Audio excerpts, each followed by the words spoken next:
Selamat pagi Bapak Ibu teman sekalian. Kita bertemu lagi pada saat ini. Saya ingin mengajak teman-teman Bapak Ibu sekalian untuk sama-sama kita merenungkan lagi dalam episode Renungan Sebutir Debu. Mengapa bangsa Israel itu dimusuhi oleh banyak negara? Ya, kita harus lihat beberapa kali Israel dikepung oleh negara-negara Arab, lalu dikecam oleh seluruh dunia, termasuk Indonesia. Sebenarnya apa sih penyebabnya bangsa Israel itu sampai dimusuhi? Nah, kalau kita lihat ke belakang, bangsa Israel itu adalah bangsa pilihan Tuhan. Artinya, karena dia bangsa pilihan Tuhan, walaupun dia dibenci, walaupun dia dianiaya, walaupun dia dihina, walaupun dia dimusuhi, tapi dia tetap nomor satu. Nomor satunya bagaimana Bapak Ibu? Amerika, negara adik kuasa, itu keuangannya dikuasai oleh orang-orang Yahudi, oleh orang Israel. Roosevelt semua tuh yang kaya-kaya, George Soros semua itu orang Yahudi. Sehingga makanya Amerika membela dia mati-matian. Karena kalau uangnya ditarik semua Amerika hancur. Nah, kemudian kita lihat juga dia dimusuhi oleh negara-negara Arab. Ya, dikepung, padahal dia kecil, negaranya kecil banget, tapi dikepung oleh negara-negara Arab. Tapi dia bisa survive, dia tetap kaya, hasil tanahnya melimpah ruah, orangnya pinter-pinter,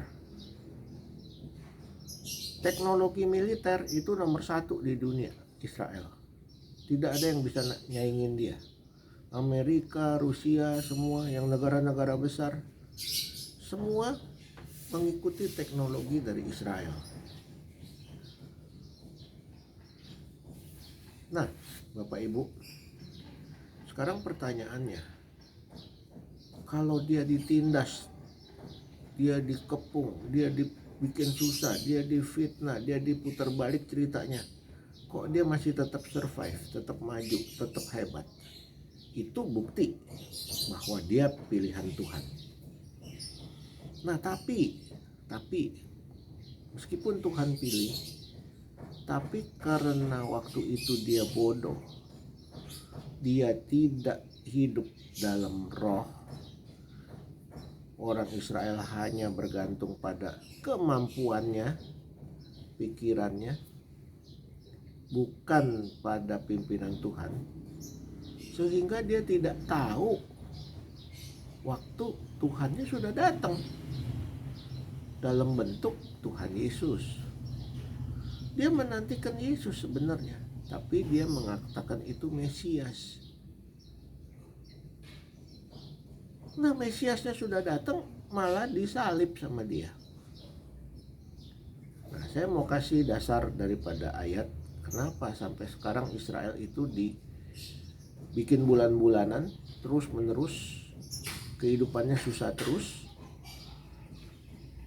Ini ada dasarnya. Dasarnya itu dari kalau kita lihat dari kitab Matius. Dari kitab Matius pasal 27 ayat 25. Itu cerita tentang Yesus yang mau disalib waktu diadili oleh wali negeri yang namanya Pontius Pilatus. Pontius Pilatus dia tidak berani sebenarnya untuk menyalibkan Tuhan karena dia tidak menemukan kesalahan apapun pada Yesus, pada Tuhan Yesus.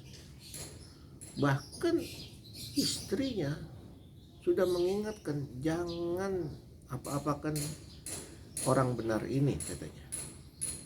Aku dikasih mimpi semalam tentang orang benar ini. Dia katakan orang benar karena dia tidak kenal Tuhan itu, orang-orang Romawi. Jadi Bapak Ibu kita lihat ya, sudah ada mimpi, sudah ada peringatan, tapi bangsa Yahudi tetap ngotot menuntut Pontius Pilatus untuk menyalibkan Tuhan. Nah, kita lihat sebenarnya Tuhan Yesus bisa kalau mau lolos. Dia bisa tekan Pontius Pilatus, dia bilang istri kamu semalam mimpi kan, bahwa suruh lepasin saya kan. Kalau dia bilang begitu pasti Pontius Pilatus ketakutan, karena dia maha tahu, karena memang dia Tuhan. Tapi dia tidak gunakan itu, karena kalau dia gunakan, dia selamat tidak jadi disalib, maka nubuat Tuhan, misi Tuhan untuk menyelamatkan manusia jadi gagal. Itu misinya. Makanya dia tetap bertahan sampai akhir, sampai mati. Saya bacakan ya. Matius 27 ayat 25 mengatakan, dan seluruh rakyat, yang dimaksud rakyat itu orang Yahudi, itu menjawab, biarlah darahnya ditanggungkan atas kami dan atas anak-anak kami. Darah Tuhan Yesus ditanggungkan, darah orang tidak berdosa ditanggungkan pada bangsa ini, termasuk anak cucunya sampai sekarang.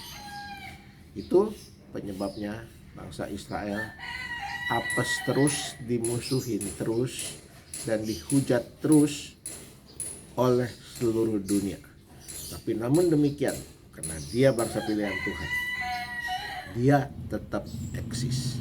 Mari kita belajar, jangan kita seperti orang Israel, kepala batu, mementingkan kemampuan kita, mementingkan kepintaran kita, mementingkan kekayaan kita, tapi kita menomorduakan Tuhan dalam hidup kita. Ciptaan Tuhan harus menomorsatukan Tuhan dalam hidup. Sampai di sini Bapak Ibu sekalian, mudah-mudahan ini renungan sebutir debu boleh bermanfaat untuk teman-teman semua, untuk Bapak Ibu yang mendengarkan. Dan jangan lupa subscribe dan share ke siapa saja supaya bisa menjadi berkat. Terima kasih, sampai ketemu lagi.